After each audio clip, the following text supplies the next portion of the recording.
Your Excellencies, ladies and gentlemen, good morning and welcome back to day 2 of the 58th Leangkollen Security Conference, either here in the historic university aula or online. I hope you had a great conference day yesterday and found the discussions both fruitful and well informed. I did. And to the newcomers, I will repeat that the background of this year's conference is the brutal Russian invasion and full-scale war against its sovereign and independent neighbor state, Ukraine. And the fact that around the world there are numbers of UN member states unwilling to condemn this naked act of aggression. As written in NATO's new strategic concept, authoritarian actors challenge our interests, values, and democratic way of life. That is exactly why the title of this year's Leangkollen Security Conference is The Age of Great Power Competition, Democracy versus Autocracy in Light of the Russian War against Ukraine. A new geopolitical reality is shaped just now, and great power rivalry is also knocking on Norway's back door, particularly in the maritime domain. Today we will turn to geopolitics and collective defense in the maritime high north. The North Atlantic is a central part of NATO's area of responsibility. It is in fact the main transatlantic link that enables US reinforcement to Europe in the event of a major crisis. Norway has the world's 4th largest merchant fleet and is home to critical infrastructure along the whole coastline, including oil and gas installations, pipelines, fisheries, subsea interconnectors, cables, and strategic ports. How do we protect these interests, and what challenges do they pose to Allied security? Do we see a changed behavior from Russia and even China in our region? What are the driving forces of the maritime domain in the years to come? These are the main topics of today. The morning is divided into 2 sessions followed by lunch. The first session is called Geopolitics and Collective Defense in the Maritime Domain and will be opened in a minute by the Chief of the Royal Norwegian Navy, Rear Admiral Rune Andersen. The second is called Ukraine, the Future of Transatlantic Security and Great Power Rivalry. The war in Ukraine is a tipping point. And in the last panel, we will discuss the new geopolitical landscape it will leave behind. And with us to do that, we have 9 excellent speakers this morning and 2 brilliant moderators that will be properly introduced shortly. Just to remind you that you will find a more extensive bio of all speakers and the topics in our conference program, as I hope you all have got one paper copy of. I will also invite you all to take part in the discussion, as yesterday, by sending in questions over Slido. You might either use the Slido app on our web browser, you can join by using the QR code or the link shown on the screen. Please use the hashtag DNAK. And please don't hesitate to ask our crew if you need some help. But now, let me welcome and introduce our opening speakers this morning together with the panel. It's called Geopolitics and Collective Defense in the Maritime High North. Rune Andersen, our Rear Admiral, will open. He's the Chief of the Royal Norwegian Navy since 2020. He has also had a long career in the Navy and has, among others, served as the Fleet Commander of the Royal Norwegian Navy for 2 years. Rune has also made a very nice video for us to promote this conference, climbing down in one of our submarines. Another participant in this panel is Eriksen Søreide. She's the chair of the Standing Committee of Foreign Affairs and Defense in the Norwegian Parliament, where she represents the Conservative Party. She has previously served as Norway's Minister of Foreign Affairs and Minister of Defense. I guess you all know her very well. Then we have Professor James Henry Bergeron. He's the political advisor to the Commander Allied Maritime Command, MARCOM, since 2013. He has served as political advisor to 11 senior US and NATO commanders in the field of maritime and joint expeditionary operations. Welcome. And then we have Geir Westgaard. Geir Westgaard is a senior advisor of Geopolitics of Energy for Global External Analysis at Equinor. Westgaard has run Equinor's office in Washington, D.C. and Brussels. He has a long career in the company. And lastly, we have Ambassador Kenneth Braithwaite. Welcome to Norway again. He has served as the 77th United States Secretary of the Navy and was former US Ambassador to Norway. He is a retired Rear Admiral. Welcome. This fantastic panel will be chaired by my good friend, Professor Dr. Julian Lindley-French, who will take charge, I guess, of the debate. You wanted to come up to the stage before I invite the Rear Admiral Rune to come with you. Please, Rune. The podium is yours. Give them a big applause.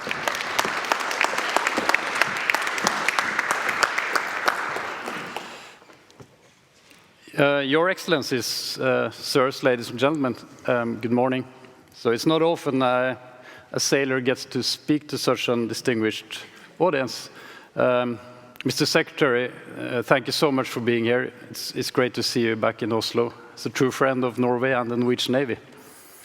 And also thank you to Kate and her team at the Norwegian Atlantic Committee for putting a maritime topic on the agenda for this second day of the seminar. But let me start by mentioning my daughter. She's 17 and a very conscious young lady. And she's not very impressed by the scale of the challenges that we leave behind for her generation. And it's really hard talking to her to help her predict what kind of events that will unfold in her lifetime. But one estimate that I feel is safe is that this era of competition and friction between great powers will endure. And moreover, that it's likely that this will unfold in what you could call the global commons, the borderless domains, which includes cyber, space, and the maritime. So although we're very concerned about a brutal invasion with conventional and primitive means in Ukraine, I find it likely that we as allied nations must prepare for a more multidimensional threat and challenges from our adversaries. And that includes dealing with the security challenges and vulnerabilities in the maritime domain. At the core of our interests, we find the transatlantic link, the strategic lines of communication, and also the wealth and values that we generate from our maritime activities. And here in Norway, this maritime topic is especially relevant because over the next year and a half, we need to decide what the Navy should look like in the 2030s and beyond. We're approaching another cycle in our long-term defense planning. And in this particular iteration of it, we need to set the priorities for the Norwegian Navy. The renewal has started with the acquisition of new submarines, new maritime patrol aircrafts, new Coast Guard cutters. But large elements of the Navy and the Coast Guard are aging, and we need decisions on upgrades and replacements across the fleet. And I'll get back to that. So the activity in the Navy has changed significantly over the last 6 to 8 years. While the bulk of our activity used to be centered around ourselves, our training, exercises, it is now intelligence-driven to deal with a gradually more active and unpredictable Russian Navy, and it is plan-driven to coordinate and maximize the effect and of increased Allied presence in the North Atlantic.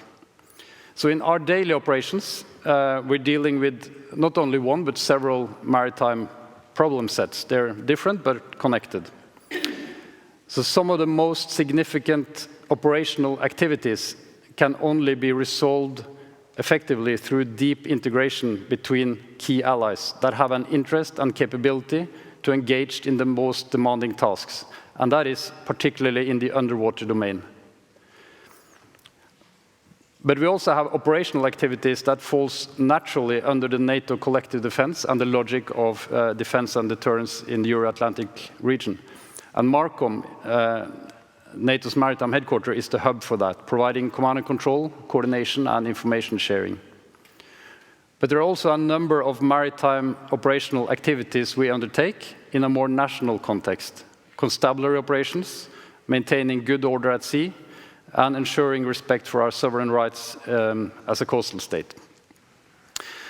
A particular challenge in the North Atlantic has been the deployment of Russia's new, sophisticated, and lethal multi-role submarines that has the potential to threaten strategic targets across Europe and North America.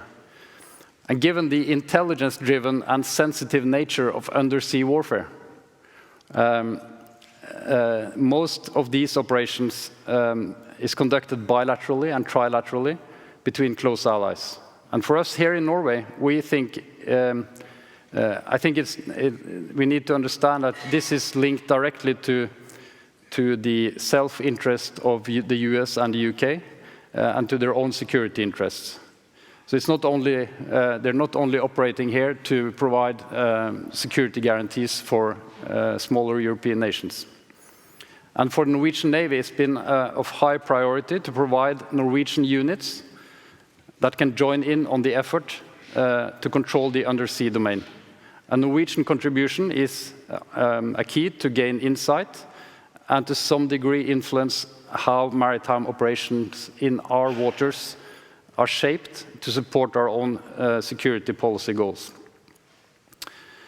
So what we have seen over time is that the Russian Northern Fleet has been a prioritized unit, and since 2014 and onwards, it has been deployed more actively and in coordination with capabilities from the Baltic Fleet and also before the war from the Black Sea Fleet.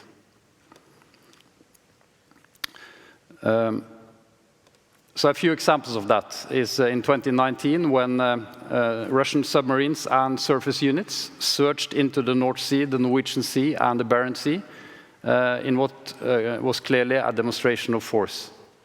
The year after, they surrounded the British Isles with submarines and surface ships in a maneuver that can only be described as provocative. So Russia's deployment has continued to develop since then.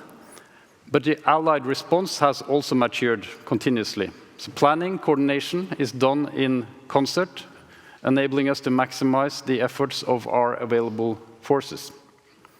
And the Navy-to-Navy interaction is frequent and solid, and particularly close in between our Maritime Operations Center here in Norway, the US Navy 6th Fleet, the Royal Navy, and NATO's Maritime Headquarters, Marcom.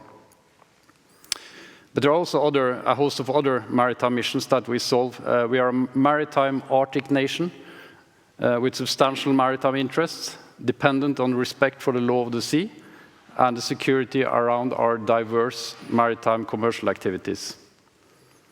So we have therefore increased our vigilance, which for us means to increase the sort of resolution of our recognized maritime picture, keeping a close eye on all movements in our waters, and inspecting ships more frequently.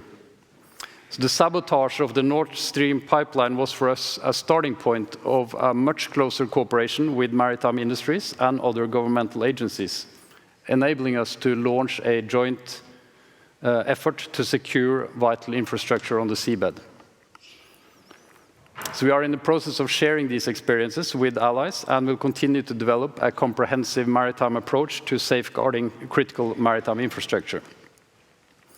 So we have, over the past years, increased our level of activity and presence, especially in the north. But we are approaching a point where you can no longer tell me to increase our maritime posture without buying a bigger navy. And there are times where I have to prioritize between different missions that I know are equally important to Norwegian security goals. So there are good reasons to strengthen our maritime capabilities. And we are at the moment working on under the leadership of the Chief of Defense with the other services, working on a comprehensive advice for the next long-term plan. So I will wait with details. But our input will be an offer to renew and strengthen the Navy in a way that, first of all, reduces risks in the acquisition process, because now we need stuff that works, and also reduces the variation of ship classes, looking comprehensively on the Coast Guard and the Navy. But also looking at ways to improve our ability for maintenance and life cycle support by integrating much closer with allies for high-end capabilities. And also integrating much closer with Norwegian maritime industries for the bulk of the fleet, utilizing civilian shipbuilding standards where we can. We also are looking at solutions for how to improve our ability to adapt emerging technologies on our ships. So by rethinking how we build and maintain a navy, we will come up with alternatives that are both realistic in terms of cost and complexity, but at the same time ambitious in terms of capability and numbers of ships. Thank you for your attention. Rune, please, come and sit here. Ina, can I invite you to the floor, please?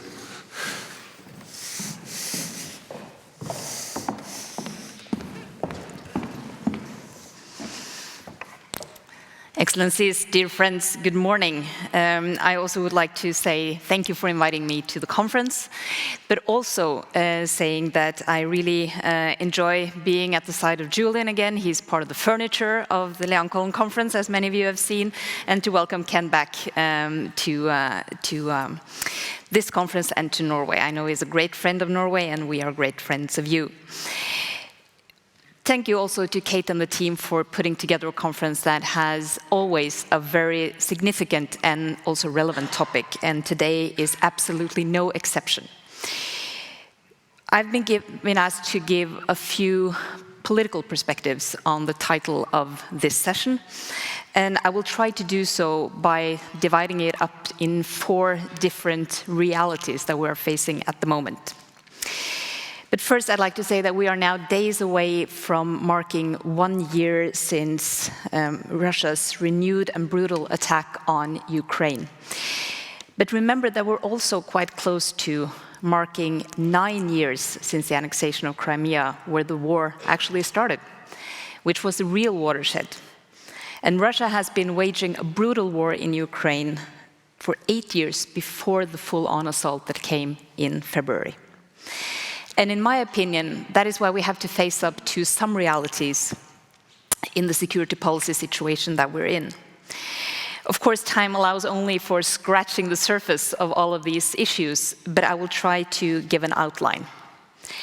Firstly, I think there is a clear link between the lack of international response to the attack on Georgia in 2008, the annexation of Crimea in 2014, and the full-on assault in February of 2022. Georgia and Crimea, and I would say many other situations, were messages that Russia understood loud and clear, meaning whatever they did to bully, to intimidate, and to attack its neighbors, it wouldn't meet a political response from the international community. Russia doesn't stop until they are met with a firm pushback, a clear political signal. And to give a parallel for those of you who have engaged in meetings or negotiations with Russia, you know full well that you have to comment, to answer, or to push back on every claim that comes. Otherwise, it's seen as an acceptance. After 2014 and the annexation, we very promptly moved a lot of our maritime activity and also our presence up north to send a very clear signal to Russia that there was no void to fill here. But I would say that instead of giving a unified response, the inclination among Western countries was to continue the wishful thinking that had affected so much of the dealings with Russia since the end of the Cold War. The idea was that if we only engaged Russia enough, they would become like us. And that led, of course, to a misreading of Russia and its intentions, and to a huge overcollection of the peace dividend. In 2014, right after the annexation of Crimea, I gave an interview to CNN where I said that the relationship with Russia is permanently changed. I drew a lot of criticism at the time, but I meant it as strongly then as I do now. Second, Sweden and Finland's accession to NATO underpins the reality in Norway's strategic role. We are not at the outskirts. We're not a flank state. We are a strategic area for receiving allied reinforcements and transits for the whole Arctic, Nordic, Baltic region. Everything that comes to Norway and onwards will in most cases come by a ship. And Norway has for the past 8 to 9 years been very engaged in bringing NATO's attention to the enduring strategic challenge posed by Russia to the strategic lines of communications, to Russia's ability to hamper allied reinforcements to Europe through effectively cutting off the Greenland, Iceland, UK gap, and also doing A2AD. And Norway, as one of few, if not the only small state, has a unique role in ASW in the North Atlantic. And we're now phasing in our new MPAs and will receive new submarines within the next few years. But we're also mindful of the great power rivalry playing out between the US and China in the maritime domain. And this rivalry will most likely draw a portion of the US military capabilities, especially in the maritime domain, towards the Indo-Pacific area. And this is nothing new, but it can accelerate. And it happens in a time when the US fleet is also likely to become smaller. Our geography is a starting point for joint allied operations. And with our dear neighbors now joining NATO, which is an obvious advantage both for Norway and for the alliance, we will have a firm connection between the High North and the Baltic Sea region. Our geography has not become less important in the current and future situation because of the following. We have to look at Russia's capabilities collected. Right now, many of us are focused mainly on the huge Russian losses of conventional capabilities on the army side. But the Russian Navy and also Air Force have upheld their capacity to a much greater extent than the land forces. And this means that Russia's modern military capabilities have been largely unaffected by the war so far, especially in the underwater domain. It will be enough here to give the key word, the Severodvinsk, as Rune also alluded to. Russia will have to use and to strengthen these capabilities in their strategic deterrence doctrine. Their area of operations and their home bases are very close to Norway. And I will limit myself here to just mention the Kola Peninsula and also the bastion defense concept. But this means two things. One, Russia still have military forces to use in the war in Ukraine. And second, the Navy and the Air Force is what causes the greatest strategic concern in the North Atlantic for NATO. My third point is this. Energy policy is most definitely security policy. And this is important in two ways. We, meaning Norway, have always been unwilling to connect the dots. But even though we see energy as purely a commercial commodity where we do not adjust prices according to who's buying, we do not shut off energy supplies and so forth, others, meaning Russia, they do. And they use energy as a tool to obtain security policy goals, typically creating dependencies or cutting off supplies to countries who do not adhere to Russia's goals. And of course, this is also a very, very effective way of sowing division between European countries and undermining European governments. The second way it has meaning is that we are now Europe's biggest supplier of natural gas. That renders us more vulnerable for attacks on our energy infrastructure or being subject to the use of hybrid means. My point is to underline that we are not immune to this.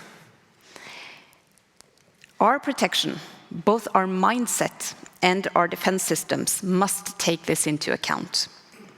Norway's role in Europe's energy policy and energy supply will no doubt have huge security policy implications for the foreseeable future. And my fourth and final point is that we have to realize that our neighbor in the north, Russia, is not a different Russia from the one brutally invading Ukraine. They have revisionist, imperialistic goals.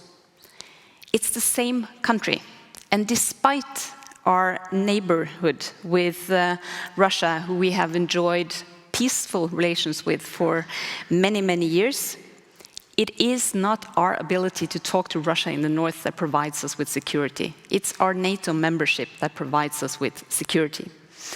And it, in a way, outweighs some of the huge asymmetry between our countries. And it has given us the ability, historically, to engage with Russia on practical issues. In general, a very clear experience for a country like Norway is that our ability to shape and to take part in alliances is what gives us our space for maneuver in foreign policy. We have been very active in transforming NATO since 2014. It's been well spent and well invested, but we have to continue and we have to enhance this. And no matter how and when Russia's brutal aggression ends, we will be faced with a more unpredictable and more dangerous Russia. A Russia that will very clearly not have the trust of any of its neighbors. We also have to prepare for having to make decisions very, very quickly, with little or almost no information to guide these decisions. But we will not have the luxury to kick the can down the road. We will have to make choices, because not to make decisions is also a choice that has consequences. To sum up, having led these four realities out for you, today it is maybe more important than ever that we regard and deal with the world as it is and not as we would like it to be. Thank you very much.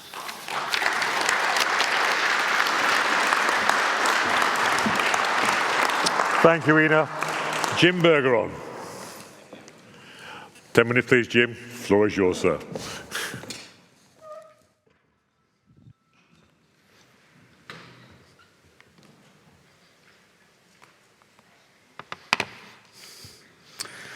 Thank you, Julian, Kate. Mr. Secretary, it's good to see you again. It's an honor to be here and to speak in this amazing, amazing hall.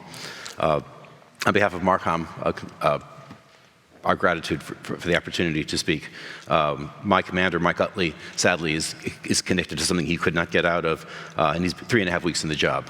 You may know that the previous commander, Keith Blount, in July will be promoted to 4 stars. Sir Keith Blount will be promoted to 4 stars and become the first sailor to be Deputy SACEUR since the 1950s. So that's a good day for the Maritime. At first glance, I have the easiest job of anyone on this panel to talk about the importance of the North Atlantic to NATO. It is, after all, the North Atlantic Treaty Association. The importance seems self-evident. In many ways, it is self-evident. It's the great bridge that connects the North American allies to the defense of Europe, the great basin of a phenomenal commercial maritime traffic, the backbone of cyberspace, the highway for communications. We all know this. But there are deeper meanings to that ocean that are often overlooked, new challenges that we're facing, and a broader perspective that we not only know we need to have, but we are developing at this point. This week, if you read his piece, Robert Kagan reminded us that the emergence of the US as a global power in the late 19th century challenged the global system of power relations that had existed up to that point. Regional dominance by as he argues, and I agree, by an authoritarian regional hegemon was really no longer possible if the United States was willing to put its military and economic and productive power in support of regional allies that would fight for their freedom. I think that's still true. It might be challenged in the Pacific, although I think unsuccessfully, in the near future. But it has deeper implications for the maritime. Adversaries know that if the American political will is there and if regional allies will do their part and invest and fight, then the next line of offense is to sever the connective tissue across the oceans, the Atlantic and the Pacific, if they can.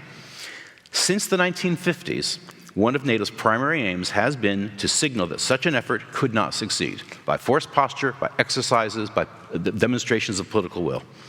That the alliance was willing to fight to preserve the sea lines of communication and deter an ally from such an adversary from such adventurism. As you all know, deterrence is NATO's prime focus. But we often use that in an inappropriate way, that concept. Deterrence is not a cheap option. It is defense in all salient ways in peacetime. It's not soft. It's far less expensive than fighting a war, I grant you, but it's about as expensive as preparing for one. We tended to forget that in the post-Cold War era, because adversaries can tell the difference, as my last commander always reminded me, between mere activity and a credible deterrent posture. Yesterday, Sten gave us a very insightful appraisal of the strategic concept, and I take those points. But moving from the political strategic to the operational level of discussion, I hope to show why the Atlantic has importance to us and what NATO, particularly maritime NATO, has been doing to secure it. This actually predates the strategic concept and goes back to our efforts to implement the concept for deterrence and defense of the Euro-Atlantic area, which has set us up very well, I believe, for the challenges we faced from December 2021 to the present. Now, as you know, the specifics of DDA are classified, but the essential point of it is the appreciation that this deterrent posture of NATO must deal with all of NATO's geography, and indeed all of Russia's geography. There is no crisis with Russia in one area only. It cannot be treated as an out-of-area operation, to be addressed by one small NATO response force in one place at one time. We need to present dilemmas across several vectors, tailored to the effects needed in each area but reinforcing them all, and sea power offers part of that capability to the alliance. It provides a view on the totality of Allied maritime power, which is somewhat new for us, and its coherent application in NATO's overall deterrent posture. But even then, the Atlantic has particular relevance. From a US view, looking out from the East Coast, like the famous New Yorker picture, Russian naval forces are in front of us in the North Atlantic, separating the Allies. But from the Moscow's perspective, they are getting behind us. They are getting into the European rear flank to outflank that area and challenge it. And that power of the Northern Fleet backs up Russian maritime power everywhere else. Allied power projection by sea in defense of the Baltic, for example, will substantially come from outside the Baltic. It will come from fifth-generation carrier strike power in the North Sea and the North Atlantic. Therefore, sea control there is critical, and we can expect the Russian Northern Fleet to challenge it. Here, Norway and the Royal Norwegian Navy plays a vital role in helping maritime NATO counter that fundamental challenge. Now, what are we doing? It's been a very, very busy year in Marcom. We command NATO's 4 standing maritime groups, as well as Operation Sea Guardian, the maritime security operation in the Mediterranean. This was no small force in 2022, unlike many years prior. Since March of last year, we have been at or near full strength for the first time in more than 15 years, with 26 to 29 ships in inventory. Now, the sailors will know that there's a general rule of thumb that to have one ship, manned, crewed, trained, deployed, armed, at sea, you need about the Brits say 3.7 ships in your total inventory. If NATO were a navy, then it's a navy of 50 frigates and destroyers and 33 minesweepers, which is bigger than any navy in NATO other than the United States. This full resourcing gave Marcom and SACEUR significant flexibility to manage deterrent presence in a difficult year, and to respond quickly to calls for presence and assurance by allies, particularly in the Baltic. The second critical task, and I had never seen this before, is coordination. As the theater maritime commander, and as Rune said, we are the coordinator of Allied activity. We don't command it, but we do coordinate it. Amidst the changing tactical balances and the cascade of events in a Europe at war.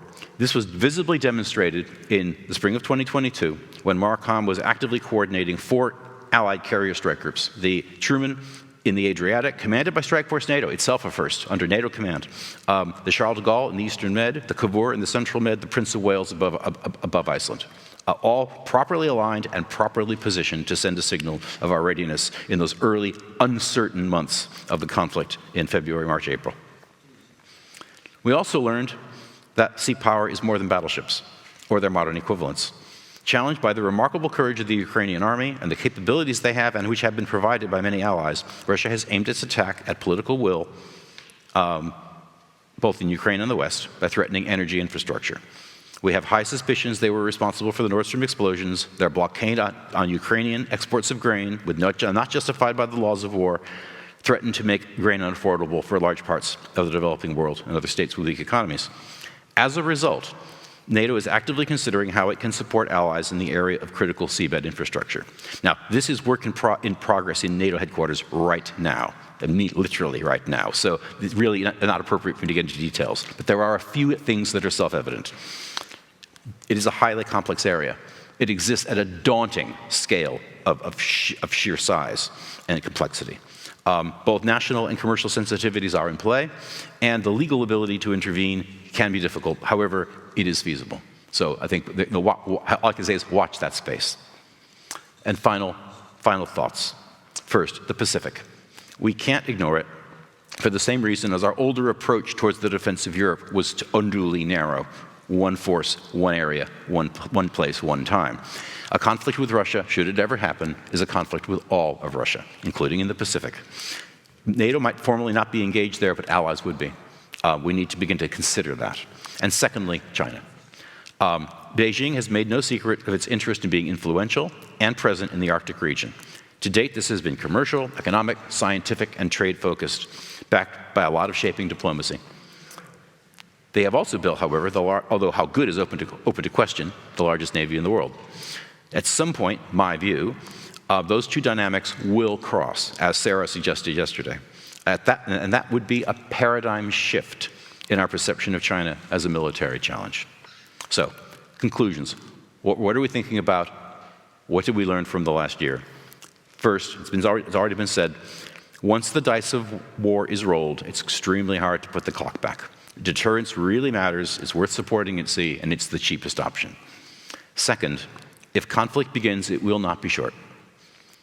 Therefore, transatlantic slocks and resupply actually matter. There was a certain post-Cold War arrogance that said, oh, that'll all be over in a few weeks, therefore, nothing will really even need to be deployed from the United States.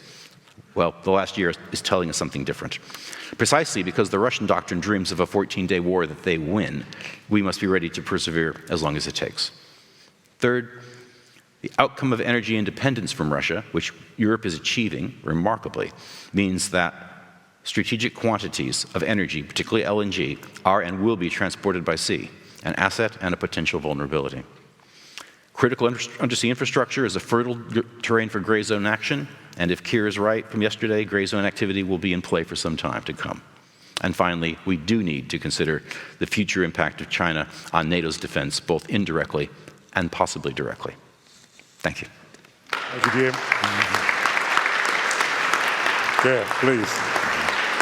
Thank you, sir.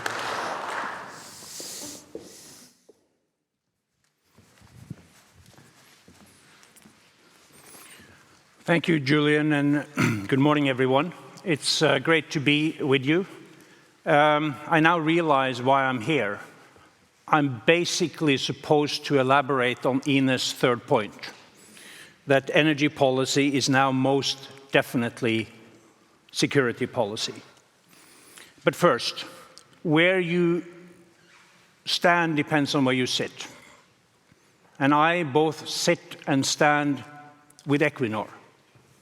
But I speak here today in a personal capacity and not on behalf of the company.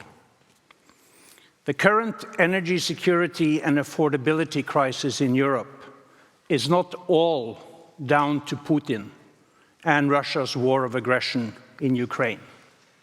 It is also the product of insufficient energy investments over many years. A lack of investment in fossil fuels because of climate concerns about stranded assets, and a lack of investments in renewables and low-carbon technologies because of concerns about profit margins and framework conditions. Investors have been spooked by too much political and market uncertainty. Most governments have been complacent about security of supply. That complacency is now gone. Energy has been weaponized as a part of Russia's war in Ukraine. This has reminded Europe of the danger, some would say folly, of becoming too dependent on Russian energy supplies, especially supplies of natural gas. If you rely mainly on one source, one technology, or one geography for energy, then you are bound to be vulnerable. And action must now be taken to strengthen the resilience of energy systems across Europe, as they were simply not built for an age of unpeace. The days of Wandel durch Handel and east-west pipelines signifying brotherhood and friendship have been replaced by a scramble to decouple from Russian energy. This is the most consequential European energy transition in the short term. Not so much diversification away from fossil fuels, but diversification away from Russian fossil fuels.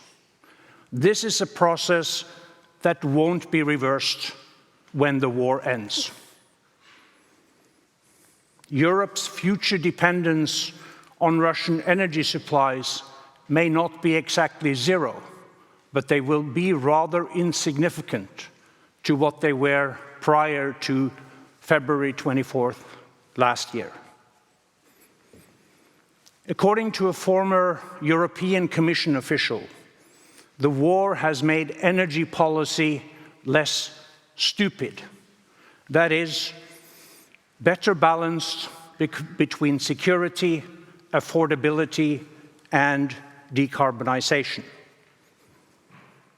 Green radicalism appears to be abating across Europe, while some political groups in the European Parliament still believe that natural gas ought to be phased out by 2035. Such a move is likely to be blocked by a majority of member states. The traffic light coalition government in Berlin, for example, is hard at work replacing Russian gas with long-term LNG contracts, floating storage and regasification units, and blue hydrogen with CCS. Now, as we've already heard, the strategic importance of Norway increases as Europe pursues energy security by sourcing as much as possible from trusted partners or allies. Gas exports from the Norwegian continental shelf is now bolstering European energy security like never before. And while Norwegian production is likely to plateau by the end of the decade, European assurances or signals about future gas demand could spur further investments and thus make the decline curve on the Norwegian continental shelf much less steep. Norway is also in a position to make significant contributions to the diversification of European energy supply through the development of renewables and low-carbon solutions in the North Sea basin.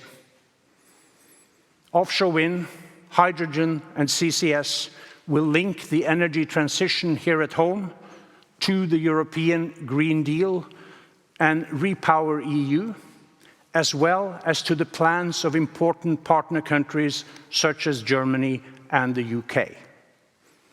Russia, by contrast, cuts a diminished figure on the international energy scene.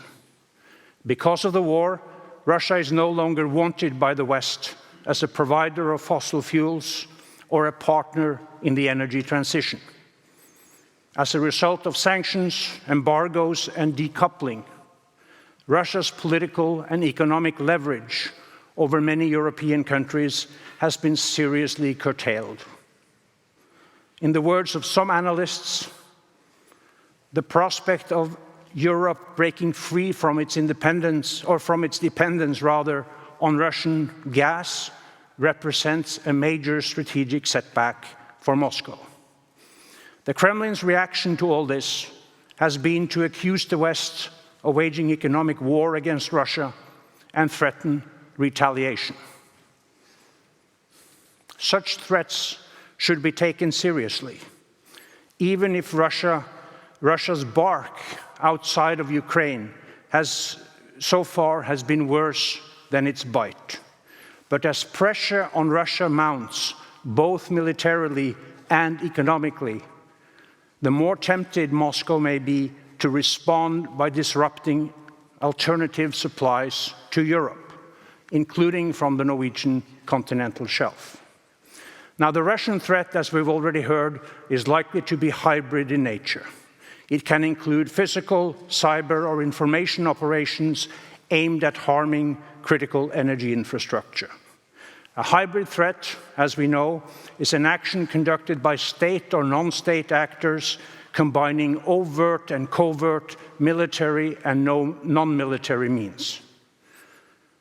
We already know that President Putin and his entourage of loyal courtiers, given their background in the KGB and FSB, have a strong attachment to hybrid operations, especially those which they can deny, however implausibly. Now, countering hybrid threats against critical energy and communication infrastructure at sea can be difficult, as there are many possible targets and means of attack. As we have on several occasions already, the explosion in the Nord Stream 1 and 2 pipelines last summer. This is why German Chancellor Scholz and Norwegian Prime Minister Støre have called upon NATO to facilitate better coordination among coastal states to protect such infrastructure. The purpose of a NATO office for the protection of underwater infrastructure will be to quickly achieve good, permanent, and pragmatic international cooperation among both civil and military actors and ensure a rapid response in case of emergency. Under such an initiative, according to Chancellor Scholz, Germany will be able to contribute more than it now does to secure Norwegian energy infrastructure. Equinor's CEO, Anders Opedal, recently participated in a meeting in the North Atlantic Council in which this initiative was discussed. He welcomed the contribution of NATO to the security of the Norwegian continental shelf. He stressed the importance of information sharing between industry and government, and he highlighted the responsibility of companies for the safety of their employees and facilities. As far as I know, this was the first time ever that the Statoil or Equinor chief executive attended a NAC meeting. It is a clear sign of the times, in other words. 30 years, let me just zoom out in conclusion. Let me zoom out and focus on this, on the changing times. 30 years ago, during the heyday of globalization, the mantra was that markets should trump politics and government to secure economic growth and prosperity. Today, we live in a brave new world of weaponized interdependence, where economic relations increasingly have become securitized. Now the mantra is that politics and government should trump markets to protect our security. I guess this is what NATO Secretary General Jens Stoltenberg had in mind when he, in early January, addressed the annual gathering of the Confederation of Norwegian Enterprise, NHO, and said the following: "It is true that war is too important to be left to the generals alone. But it is now equally true that business is too important to be left to business people alone." And with that, I thank you for your attention and look forward to the discussion. Thank you very much, Geir. Thank you, sir. Please come and join us. Ambassador, please.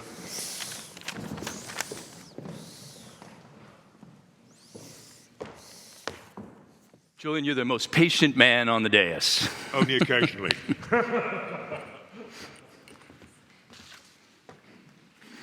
First of all, let me say what a pleasure and a privilege it is to be back in what's become a second home to me, Norway. The night that I met then Foreign Minister Søreide in Washington, D.C. Over 5 years ago, she remarked to me that evening, "Ken, Norway is going to like you. But I know that you will come to both like and love Norway. And moreover, for the rest of your life, you will have a relationship with my great nation." Truer words can never be spoken. So it is especially a delight for me to be back here amongst all of you. I wish, however, that I had a better message to share with you. There is sadly, ladies and gentlemen, a storm building on the horizon of our great globe.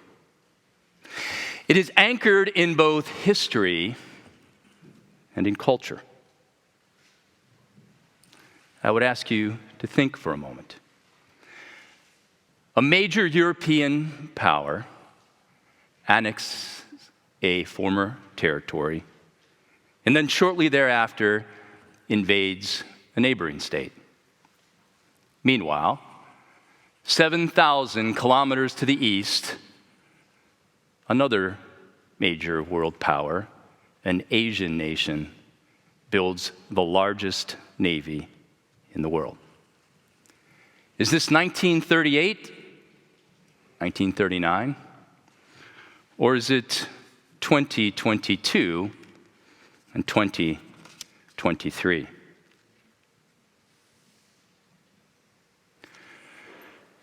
The great Peter Drucker said that culture eats strategy for breakfast. I would say that culture eats logic for lunch. To understand the dynamic in the Arctic is to understand the culture of Russia. I first visited Russia in 1993, and I took away a few things. One, their culture is very proud, rooted in a deep history. But they are also an extremely skeptical people, having been invaded multiple times over the centuries. What drives that? Why do they feel so vulnerable? Why Ukraine? From our perspective, it was illogical. I had just given a speech at the Marshall Center in Germany, and I talked about that. Again, looking at it through our eyes. Foreign Minister Søreide touched on it. In 2013, the President of the United States gave a foreign policy speech in Europe, in Berlin. In that speech, he said that Russia was no longer a world power, that they were now a regional power. Well, if you go back and you look at Russian culture, few things can have been a greater insult, especially to the president of Russia. So what does this mean for the Arctic. My first visit to the Arctic was in January of 1986. I was a young Navy pilot. I was sent there to track Russian Soviet submarines as part of Patrol Squadron 17 in the Bering Straits. My next visit was my first to Norway. I was in the Vestafjord aboard the aircraft carrier USS America, flying flight operations above the Arctic Circle. And my last was as the Secretary of the Navy. And what was in common? Russia. If Russian culture contains skepticism, it also contains an identity as an Arctic nation. I would say the Arctic nation. Over 24,000 kilometers of their nation borders the Arctic. The Arctic is central to Russia. 20% of their GDP is derived from the resources in the Arctic. And that number will only grow as technology allows us to unlock future sources. As fishing stocks rise and the northern sea route opens, Russia becomes even more dependent upon the Arctic. So with such an economic interest, we've seen a heightened presence from our friends the Russians in the Arctic. Admiral Andersen touched on it with the activities in 2019 and 2020, so I won't go into those details. To say that Russia identifies themselves and sees the Arctic as theirs would be an understatement. In their recent released National Defense and Maritime Strategy, the Arctic is mentioned 98 times. And in this new era of great power competition, the greater threat has emerged from the other side of the world. For China also sees itself as an Arctic nation, or in their definition, a near-Arctic nation. We know they've had increased commercial activity, increased scientific research interest. In fact, I believe every year they ask for a greater presence on the island of Svalbard. They're building a new class of nuclear-powered icebreakers. And most troubling, until the invasion of Ukraine, a growing cooperation with Russia, both economically and militarily, culminating in the first joint Russian-Chinese fleet exercise right between the two major islands of Japan.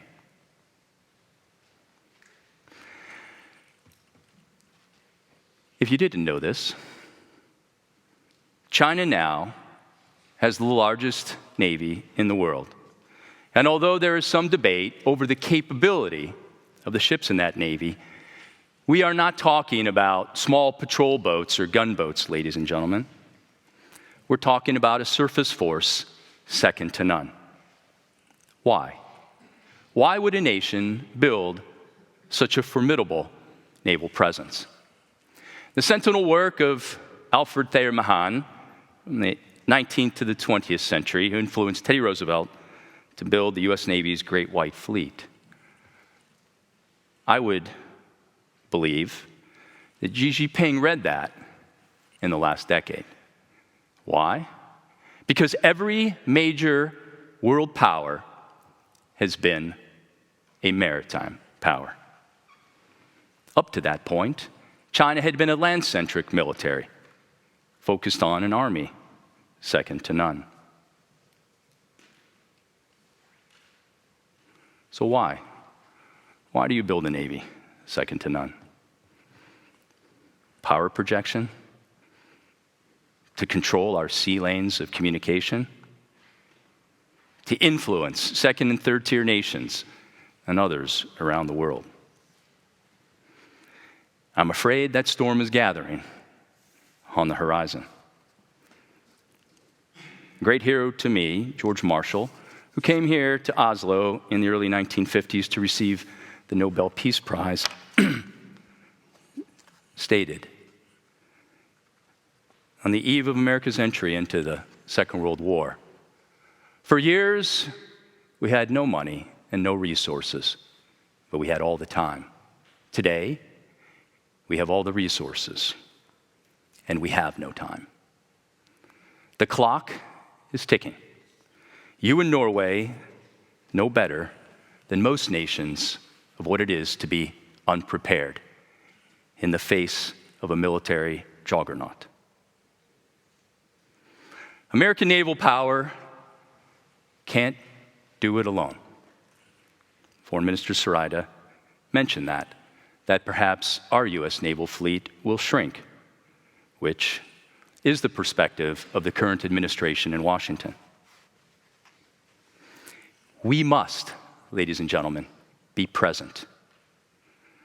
The great Machiavelli wrote in The Prince that it's the only way to control your interests is to be present.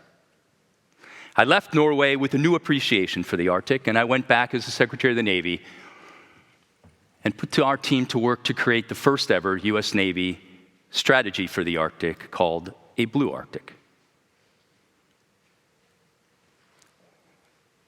We talk about integrated naval presence, force multipliers, our alliance, NATO, an enhanced presence, and yes, a NATO base, a US naval base in the high north.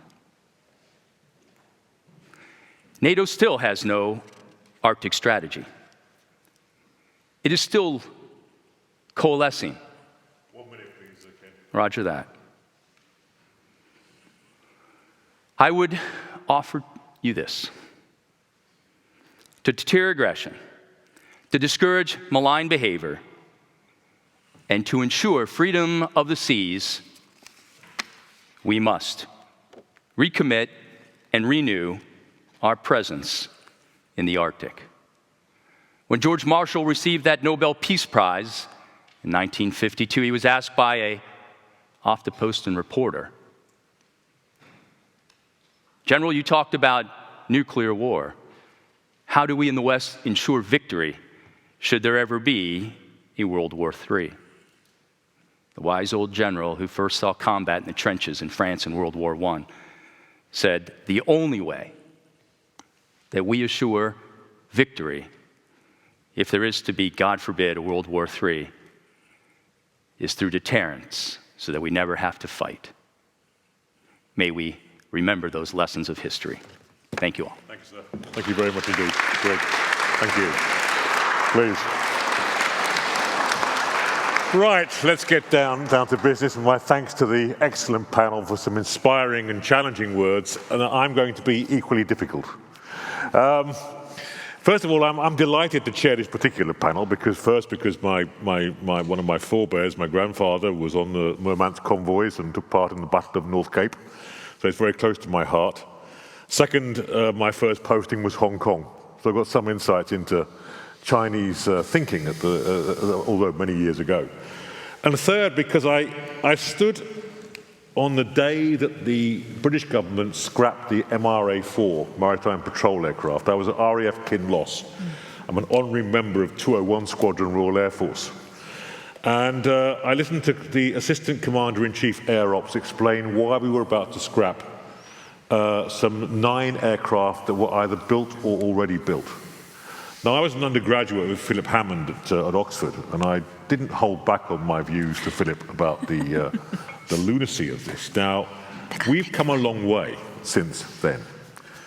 But I would venture to you, listening to you all speak, that there can be no credible deterrence and defence on the eastern flank on land unless the maritime north is properly secured. There's a word been missing from this particular panel, which is resilience. We talk about flanks.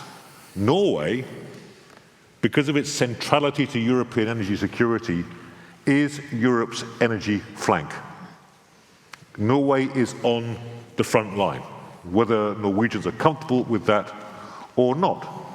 So I'm sitting here listening to these wonderful interventions, and I'm thinking, I'm trying to add up the ends, ways, and means of all this in my mind. And I see a big gap. We're not just talking about the Western approaches, the North Atlantic, the GIUC gap. We're talking about the Arctic Sea. We're talking about changing climate in the high north, of transit routes in the future. So my initial question before I turn to the audience, and I'm going to give Ina this because Ina has to leave for another important engagement at 10:30, is okay, so what?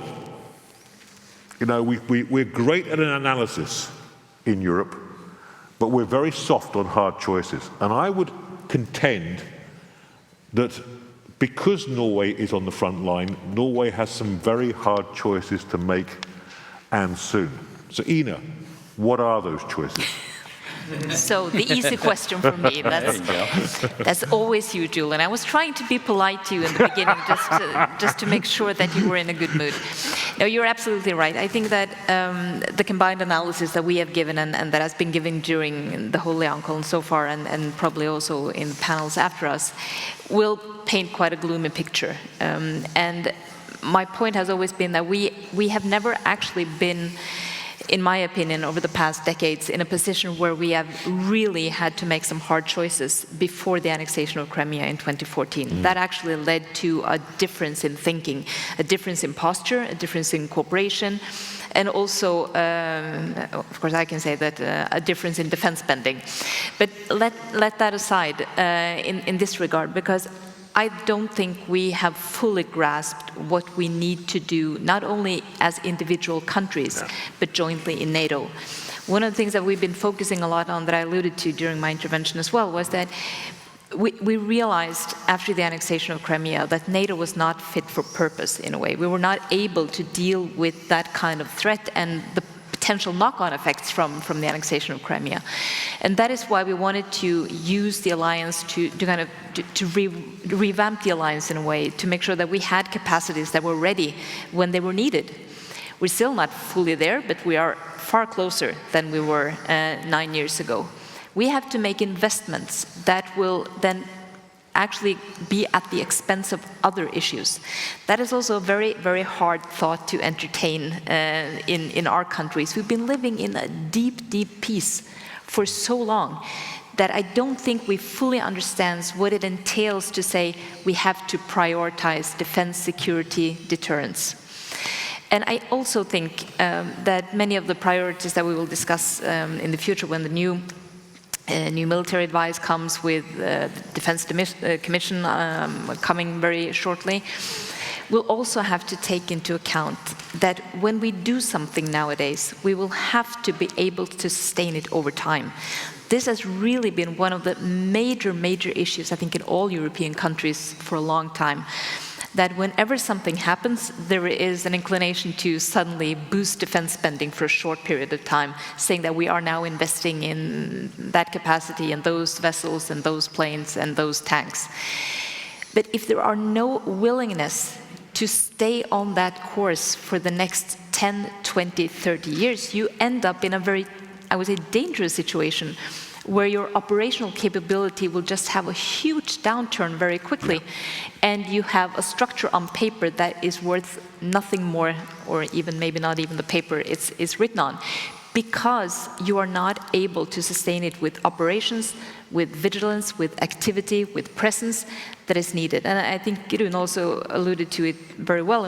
I mean, Rune and I discussed this a lot when we shaped the long-term plan for 2017 to 2020, that it has been in Norway, as in many other countries, it had been for a lot of years the sense that we could do with the absolute minimum, because we would actually never, in a way, deploy or use the forces in the sense that this was about our national security and our NATO security.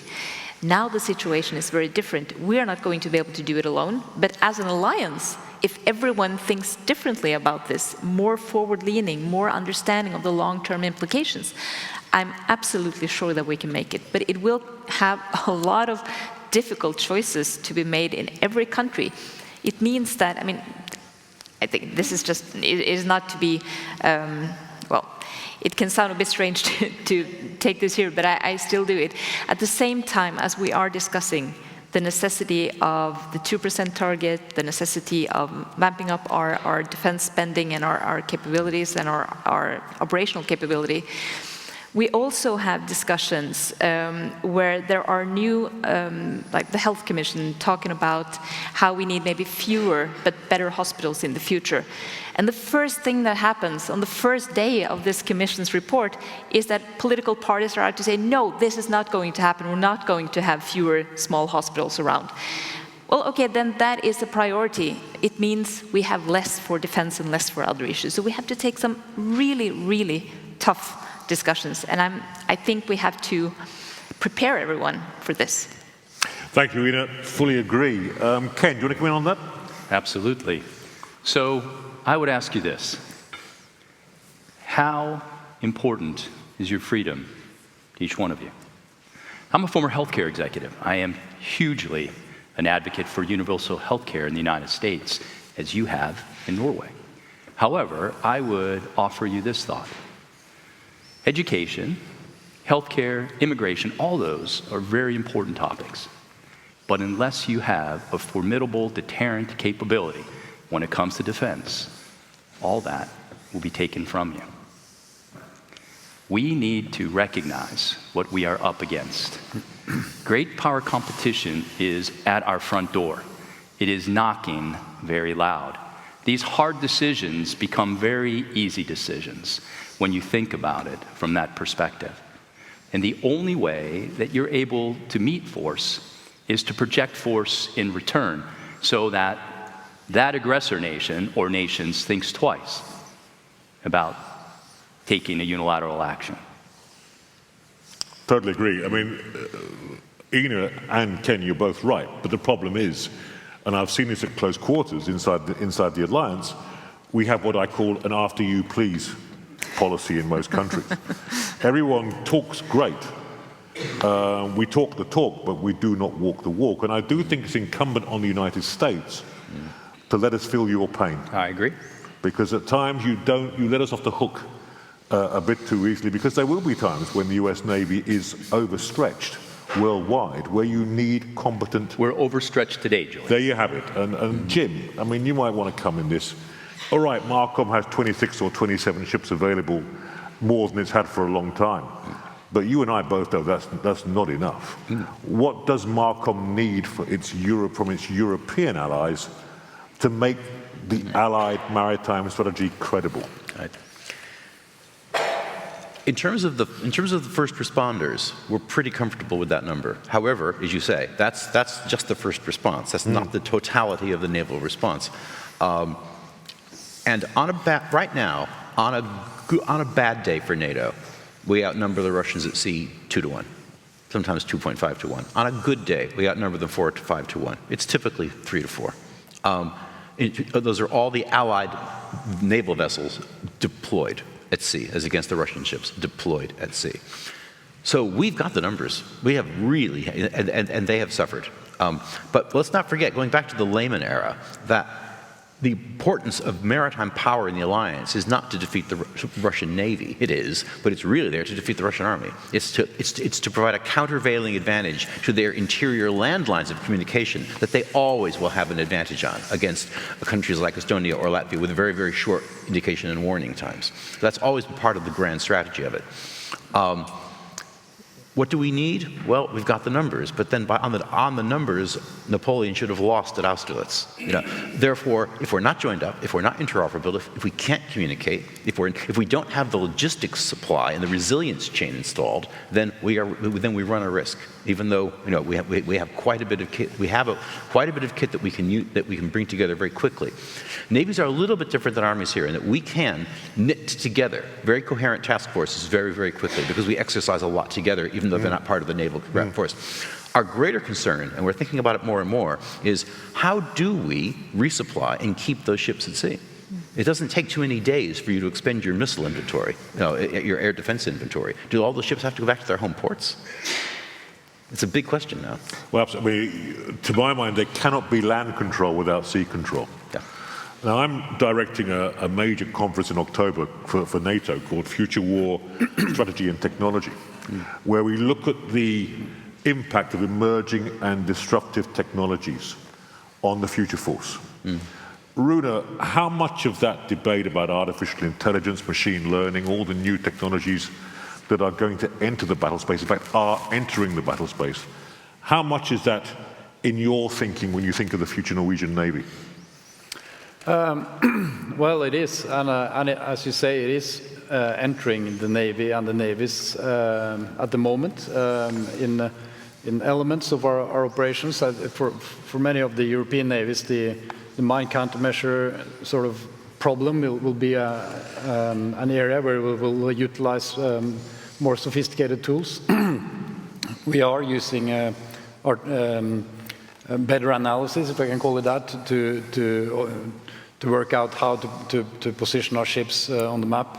Even the Coast Guard is operating more sort of intelligence-informed through sophisticated tools of how to predict the activity.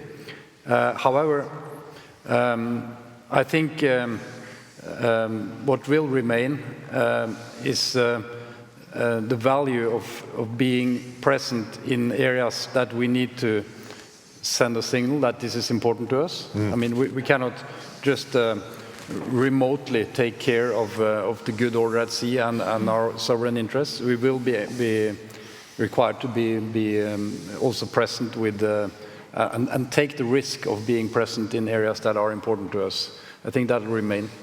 But the effectiveness of our operations will be aided by new technology. And one thing we need to be better at is, because we have built quite sophisticated and very expensive systems that has not had the level of flexibility to adapt and import new systems throughout the life cycle. So we definitely need more open architectures when we build ships with enough space, cooling, and power to absorb these new sensors and weapons that are available.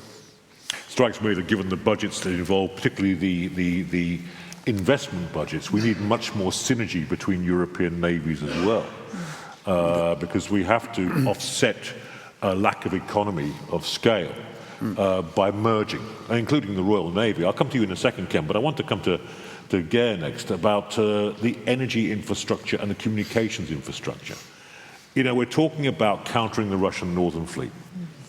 And this takes me back to my early days in the business with the old Soviet Northern Fleet. But, you know, we're also looking at thousands of kilometers of undersea communication lines, vital to our economies, undersea gas and oil pipelines. From your perspective, how credible is our protection of those critical infrastructures, which, frankly, if broken, would leave us in a terrible position? Well, you're asking a political scientist to assess the security of the energy infrastructure of the Norwegian continental shelf. That's a tall order. I think, and I alluded to this in my introductory remarks, the fact that we haven't seen more or greater threats to our overall energy infrastructure over the last 11 plus months is probably an indication that the other side realizes that there would be consequences if they were to hit at our infrastructure. So I think there is a level of deterrence at work here for the time being. But whether that level of deterrence will be sufficient going forward, and whether the initiatives taken by the Germans and the Norwegians in the NATO context will to a certain extent keep increasing that level of deterrence is a difficult question to assess. I quite frankly feel that what the Russians, if we assume it was the Russians, who were behind the Nord Stream 1 and 2 explosions. That was a signal of what can be done, but it has not been done in other parts of our infrastructure, and it may not be. And the whole purpose may actually be to signal capability rather than to actually go ahead and do it. But as I said, at some point, if the other side is severely pressured, both on the battlefield and economically, some kind of lateral escalation should not be ruled out. And if that kind of lateral escalation takes place, it is most likely to be directed at energy infrastructure, because that would be the most effective way to try to undermine our societies. Absolutely. I've got 3 two-finger interventions, so I'm going to go Ken first, and then Rune, and then Ina. Ken. Well, I just wanted to touch on the importance of interoperability, but more importantly, interchangeability. Yeah. While I was Secretary of the Navy, I had the great honor of signing the document that allowed the United States Marine Corps Joint Strike Fighter Squadron to operate aboard HMS Queen Elizabeth for her 8-month world cruise, including to the South China Sea. I went further and offered that same opportunity to the Italian Navy aboard the Cavour. I offered it to the Japanese Navy, their Maritime Self-Defense Force, and to the Indian Navy. I'm a big student of history. 1942, the famous Australian, British, Dutch, and American fleet operating in the South Pacific got their backsides handed to them. Didn't end well. Right, by a much smaller Japanese force, because there wasn't any interoperability, there wasn't any interchangeability. We've learned a great lesson in the joint, as a former Navy pilot, with the Joint Strike Fighter. And I started saying this while I was here as ambassador. I carried that message forth, and I continue to talk about it. We need a joint strike frigate. We need a surface platform that we are all able to operate interchangeably, so that a Royal Norwegian naval officer can drop aboard that US Navy frigate or the Italian frigate and be able to operate real time. That's what the force multiplication is for us in the future. And that's something that, as the economic pressures continue on our respective governments, we need to be thinking about that, right? I was a group purchasing executive in the healthcare space, and there's nothing more important than economies of scale. And this is another opportunity for us as allies to do that. Here, here. I mean, when we talk about interoperability, I think people need to be precise. We're talking about interoperability under extreme duress at the highest end of conflict. Amen. That's when it's got to work. And frankly, we're still significant ways from that. Turning to Rune and then Ina. Just let me say that I agree a lot with the final point here. And we will not give an advice about acquiring another generation of purely Norwegian frigates, to put it like that. It's a bridge too far for a small nation. We need to team up. Yeah. But on the energy infrastructure, I agree that there are no specific threats. The vulnerabilities are there. It's a vast, large. But the key, and I'm more optimistic now than I was 6 months ago, having seen us work together after the Nord Stream explosion. And the key to safeguarding that type of infrastructure is through a civil-military cooperation. And what we've seen now deployed to protect our own gas infrastructure are capabilities at a scale and sophistication that no Navy will ever have. It's owned by the industry. But by operating it informed by our intelligence, by providing control from the Navy, we have been able to basically look at everything. And I think to expand on that cooperation is the way ahead for that particular problem. Ina. Yeah, well, just also wanted to comment a little bit on the energy issue, because it's a very good example, in my opinion, of how we have to keep our eye on the ball when the ball is shifting everywhere. As I said in my introduction, we're very focused on the huge losses on the army side for the Russians. But some of the tools that they still have left is, of course, the tools of sabotage, of also causing as much fear and chaos as possible by attacking, for instance, a gas pipeline. And given our situation now with providing some 40% of Europe's gas, it's of course obvious that we are more vulnerable and we are a bigger target now than we used to be. But if we are still only thinking about the conventional capabilities of Russia, we will miss the point that this is something that can be done, even though I agree with Rune on the threats.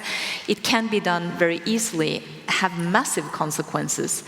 And I also think that it's a bit hard for people to fully understand the complexity and also all the consequences such an attack would have. And it has so many knock-on effects on dividing European countries and capitals, undermining the support for sanctions and so forth.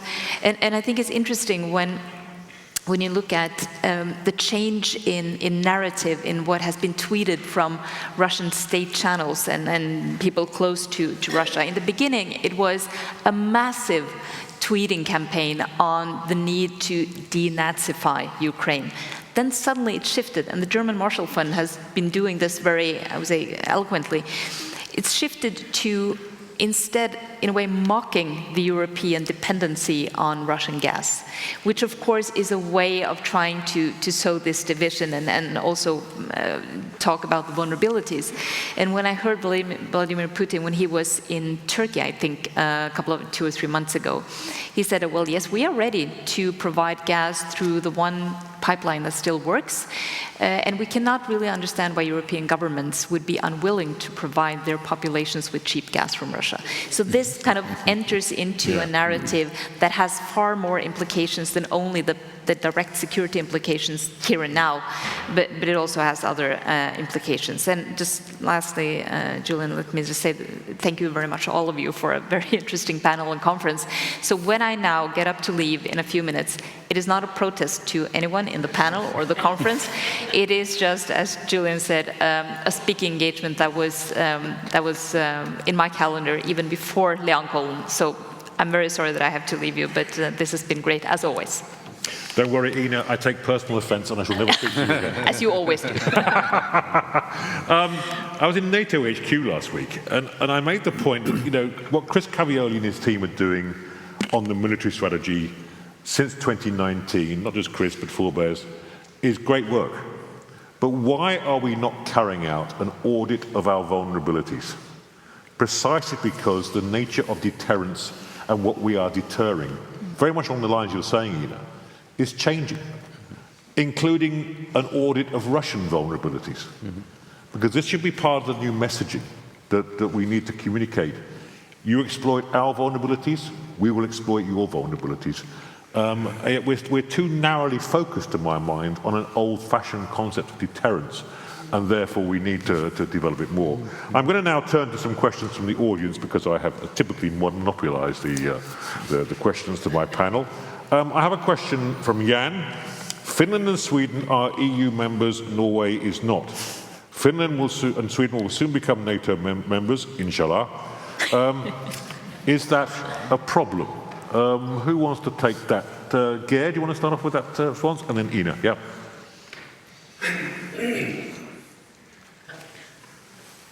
Is it a problem that Norway is outside the EU and Finland and Sweden joins NATO and are a member of both?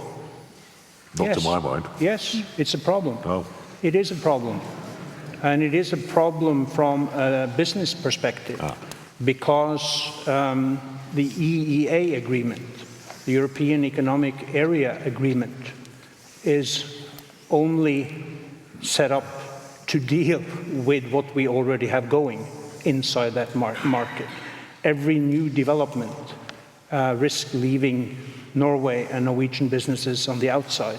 So speaking from a business perspective, yes, it is clearly a disadvantage for Norway. And I would also add that from a foreign and security policy perspective, as the EU takes on a much more important role in that area, this is also an area where we can, to some extent, contribute by using our biggest foreign policy resource, money, to try to buy our way in, but it's not sufficient if we really want to be fully a part of the deliberations taking place. But I'm getting way into and beyond my own remit here, so I'm looking to the former foreign minister to save me. Well, Geir, when I worked for the EU, and when I first heard the comment that the EU was going to become a security and defence actor of the first order, I had hair. I didn't say first order. You know. But this is really about the realities. I mean, the developments within the EU that comes after crisis is just spinning faster and faster, deeper and deeper. Yeah. And it includes areas that were in discussion when you still had hair, and that are now becoming extremely important to the EU, and also in the collaboration with NATO. And of course it is a challenge to us when the cooperation just spins faster. We are on the outside. 23 of the 27 EU members will be NATO members. We will, alongside Iceland, be the only Nordic countries who are only a NATO member. Of course, that's our primary security policy affiliation. But do not try to paint a picture of this being uncomplicated for us. Also, when Denmark has abolished their opt-out on defense policies in the EU, meaning that this just opens for a stronger collaboration between the Nordic countries in an organization where we are on the outside. And add to that, and you're absolutely right, the EA agreement, of course, does not allow for this, but it's even worse than that, I would say. Because on practically every other field, we are invited in as close partners. I mean, go to climate, go to gender equality, go to economy. But on foreign security and defense policies, third countries are not allowed into this process. The UK, of course, sees it, even though they do not have an EEA agreement, and other countries sees it as well. And it has historical reasons. But my point is just to underline that this will potentially pose a challenge to us in the immediate, the immediate future. And unless we understand what is happening in the EU right now, we will not be able to take care of our interests in the best possible way. So with that optimistic view, I will leave you. Yeah. Thank you. Thank you, Rune. Thank you. Lovely to see you. Thank you.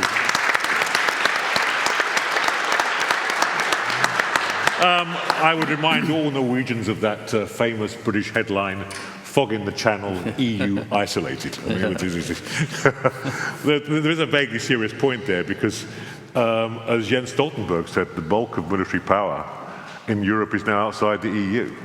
The EU has a hugely important role to play, but synergy between all Europeans is vital. Now, a question for all four of you now, before we move towards closing comments. There's a question here. Technology is central to our world. How do you assess the threat of China invading Taiwan and getting monopoly over processor production? And I'll add a rejoinder to this. And what are the implications for European navies? Ken? Well, again, being a student of history, in the mid-1930s, there was a conflict in the Iberian Peninsula between forces in Spain. Every new weapon system that was known to mankind was employed during that campaign. Yet the Western powers, France, England, including the United States, we weren't watching. We weren't noticing how they had changed the scope of battle in the mid-20th century. Today, we're seeing these capabilities play out in front of us in Ukraine. And I would argue that once again, we've turned a blind eye to what those capabilities are and what those force multipliers are. As Admiral Andersen was talking about, autonomous systems are here with us.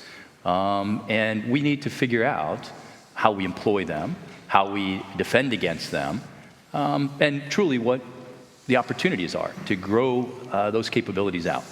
Yeah. That's what I believe is going to be extremely important as we look to the future in the Indo-Pacific theater.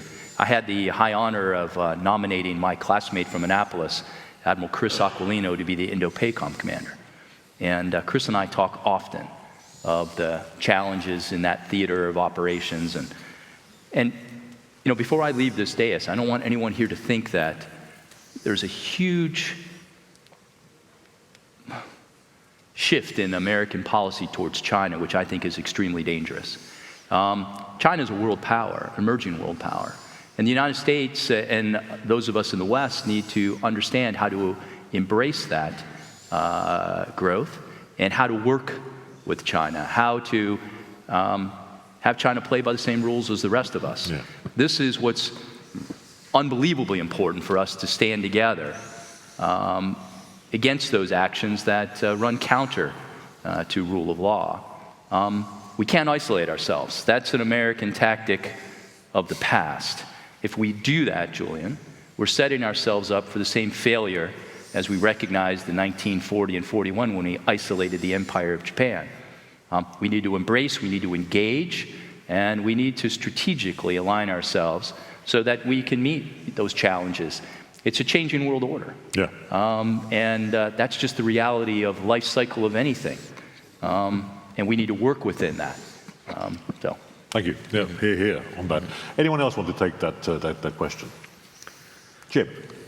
On the point on autonomy, the lessons of Ukraine are really quite substantial, and we've heard several examples in this conference of the autonomous factor, the drone factor, the Ukrainian attack on Sevastopol was an incredible game changer. It was, it was a paradigm shift, and I think a lot of navies are thinking now carefully about the security of their ports, of their major naval bases. Navies are working on this. NATO is. We have an exercise called Dynamic Messenger, whereby we are taking R&D that's being done elsewhere, and we're trying to put it with regular ships and develop tactics and procedures for first time in the alliance construct to work out how you can actually utilize these new technologies along with more conventional forces. But this is something that we don't really have the luxury of time to dawdle over. We have to move extremely fast because one of the problems of laboratories like Ukraine is that everyone is watching the lessons right now, and they're going to implement them. They're already implementing them very fast. Yes, we do, and I think we are getting there. But it is a challenge to get out of the mindset that maritime NATO is frigates, destroyers, and minesweepers, and carriers, and we need to think much more in a much more layered way about what the defense of the alliance at sea looks like. Think and act. Think and act. Now we've got about 6 minutes left, so I'm going to start wrapping up and go in reverse order for any final comments from the panel, starting with Ken. The takeaways. What do you want us to take away from this particular panel? Ken. So, I'm a career Boy Scout. I was proud to be an Eagle Scout. My son's about to become an Eagle Scout. And in Boy Scouts, we have a motto in the United States. Be prepared. Be prepared for contingencies. Be prepared for a future that's different than today. As Ina had mentioned, we kind of liked the peace dividend we cashed in during the 1990s and early 2000s. That's over. And we need to be aware of what the new challenges will be in the new world order. And moreover, what the opportunities will be for us, as I said, to be engaged. But it is extremely important to negotiate from a position of strength. I'll let you figure out what your definition of that is. But we need to be prepared for the coming storm. And if we're smart sailors, we will reef our sails, and that storm will pass us, and we'll come out the other side, and our ship will just continue to sail along. Thank you, Ken. Geir. Now, if I want to leave the audience with anything, it is my last point that we are now living in a world with increased, where economic relations, business relationships are increasingly politicized and securitized. We've seen this in energy for some time, although not to the same extreme degree as we do now. And I think in this kind of environment, we have to realize that public-private partnerships, whether it is to forge the kind of investments that we need to carry on the energy transition, or if it is the kind of partnerships that will be needed to safeguard our energy infrastructure on the Norwegian continental shelf. This is the way of the future. And those of us who came of age in the age of globalization, where we could surf into positions internationally and try to ignore government to the greatest extent possible, that world is definitely gone. And I think it poses some new challenges for us, but it also provides us with opportunities if we work smartly together, business and industry together with the government. Jim. When I went to the podium, my brief was to address the importance of the North Atlantic to NATO. The biggest takeaway on that point is this shift in mindset over the last few years, whereby 5 years ago we would have focused on the importance of the North Atlantic in and of itself, and the defense of it in and of itself. Now we recognize that the critical importance of the North Atlantic is its impact on alliance security and defense as a whole. It is a critical enabler of everything else we do. So it's much bigger. We've stopped piecemealing our strategic thinking. It's much more holistic, but the Atlantic does play a truly critical role in that. And so that is probably the number one takeaway. The other point, of course, is that we have seen over the course of the last year remarkable Allied solidarity responding to the war in Ukraine. So long as we can hold to that and continue to build upon it, I think we're going to be in a good position. Rune. I'd just like to remind that the Norwegian Navy had a large program in the late 60s and 70s. And then we had another in the early 2000s. And now we're discussing the next one. And over those years, the strategic situation, the risk assessment has changed dramatically. So a point that I want to leave us with is that we need to build security and capabilities before we actually need it. And we are investing in security for situations that we have not overseen when we invest in them. And this is an important point for us now again as we move into the long-term plan. And also the fact that our Norwegian security is, as I see it, more and more entwined with the security of our allies. The idea of a national defense concept, which is not completely interlinked with an allied context with the NATO and bilateral relations is not viable. We need to mature the way we think about the Norwegian Armed Forces as an integrated part of a Western security cooperation. Well, thank you. Before I invite you to thank our superb panel, let me leave you with a warning from history. As a young man, my first posting to Hong Kong, as I said, I was invited as the most junior person to sit at the table of a visit from SINCPAC to the governor. And we had 3,000 Royal Marines and Gurkhas against some 800,000 PLA on the border. And SINCPAC posed the question to the governor. He said, "Well, Governor, what will you do in the event of a Chinese incursion?" And Percy sat back and thought about this and said, "Well, we have two options. The first is a withdrawal." Then just kept on eating, said nothing. And after about 30 seconds, SINCPAC said, "And your second, an extremely rapid withdrawal." That is what can happen when it all goes wrong. Let me thank my panel for a fantastic session. Thank you all.